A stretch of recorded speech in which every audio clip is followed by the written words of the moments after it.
وصل اليوم جثمان الشاعر والإعلامي الكردي أحمد حسيني الذي توفي يوم 10 من آذار الجاري في العاصمة السويدية ستوكهولم بعد معاناة استمرت 3 سنوات مع مرض عضال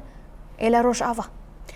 استقبل الجثمان في معبر الوليد الحدودي مع إقليم كردستان نخبة من الكتاب والمثقفين والشعراء والسياسيين، وبعد استلام جثمان الراحل انطلق الموكب باتجاه قامشلو، حيث أقيمت له مراسم تأبين في مركز اتحاد المثقفين في روجافا كردستان،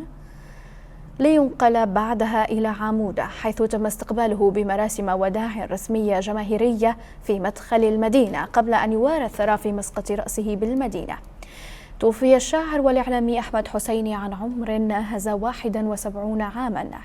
تاركا وراءه إرثا أدبيا كبيرا، حيث بلغ عدد كتبه المطبوعة 15 كتابا، إلى جانب ترجمته لرواية الجندب الحديدي لسليم بركات إلى الكردية، ولم تطبع بعد أي من أعماله التي كتبها بعد عام 2015. وشارك الحسيني في تأسيس اتحاد مثقفي روجافا كردستان عام 2004 في أوروبا.